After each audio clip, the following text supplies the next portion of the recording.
हिंदी की कक्षा में 12वीं के छात्र छात्राओं का स्वागत है।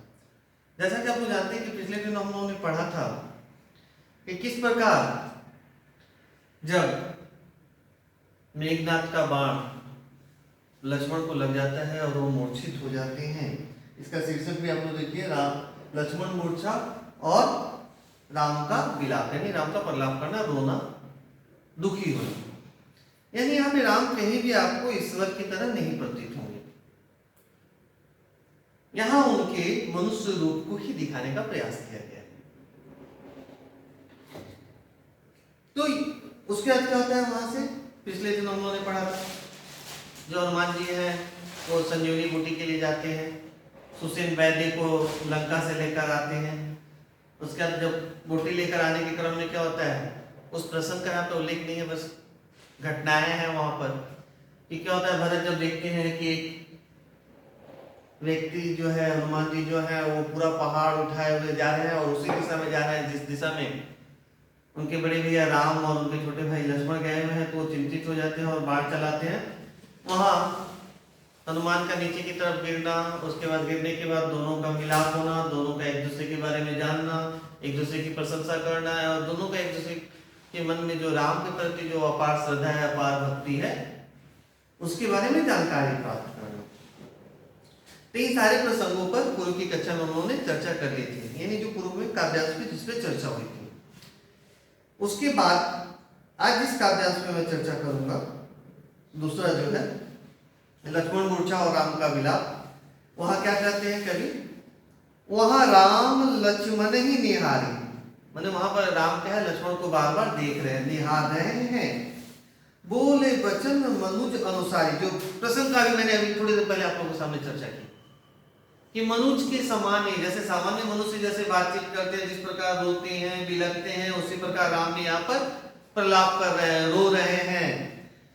अर्धरात्रि गई कपि नहीं आयो, बोलते आधा रात बीत गया है, क्योंकि सुबह तक अगर उनका इलाज नहीं होता तो फिर उसके बाद लक्ष्मण को बचा पाना बड़ा मुश्किल था। तो बोलते हैं अर्धरात्रि माने आधी रात गई, माने बीत गई। कपि, कपि माने यहाँ पे हनुमान को कहा गया है, कपि नहीं आयो, क्योंकि अभी तक कपि यानी हनुमान जी वापस नहीं आए हैं। उसके पूर्व प्रसंग में मैंने बताया ना, बाण से भरत ने मारा है, हनुमान जी नीचे गिरे हैं जैसे राम बोलते हुए।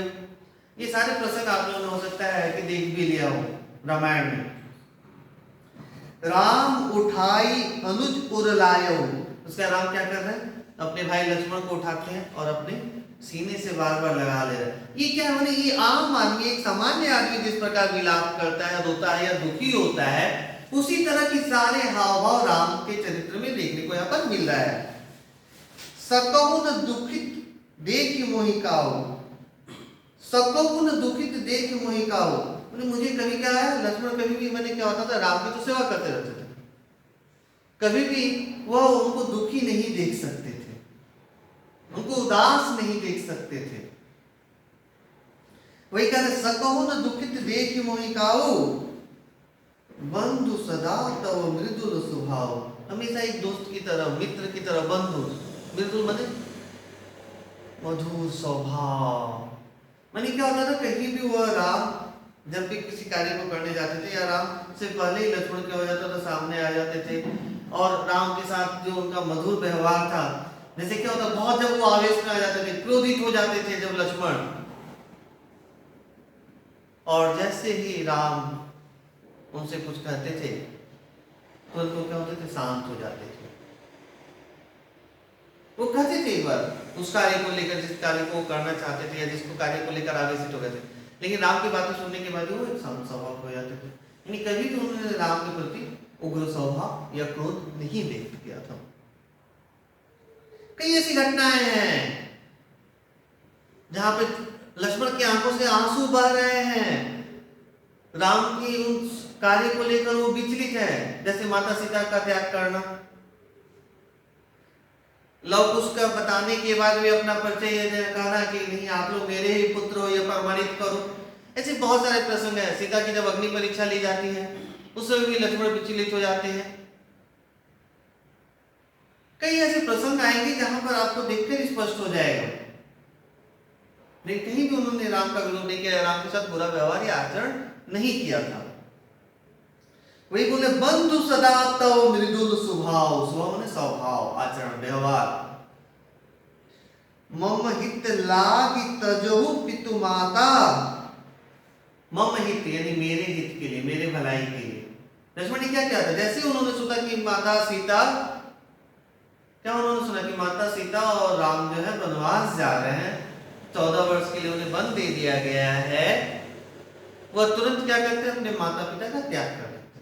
त्याग कर देना मैंने उन्हें छोड़कर वह भी उनके साथ वन में जाने के लिए तैयार हो जाते हैं। ऐसी भक्ति भाई के प्रति, ऐसी आस्था, ऐसी लगन कहां देखने को आपको मिलेगी।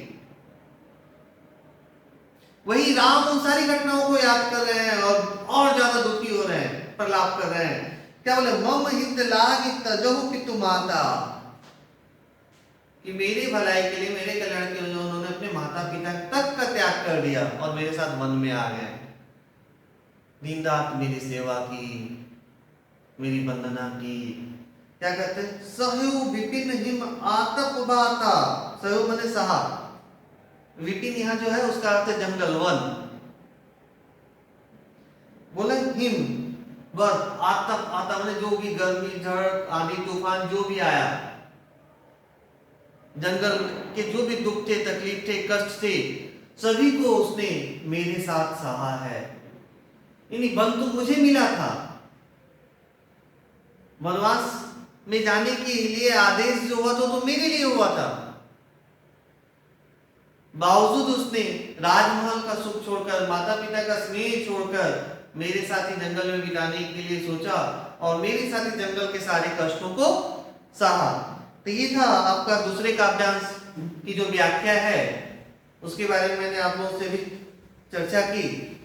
और मैं खूब जल्दी आप लोगों को सभी काव्यांश नहीं पढ़ा रहा हूँ, धीरे धीरे पढ़ा रहा हूँ कि ताकि आप लोगों को जहां भी जो समझ में नहीं आए, उनसे संबंधित जो भी प्रश्न आपके मन में उठे वो आप लोग मुझसे पूछ सकते हैं।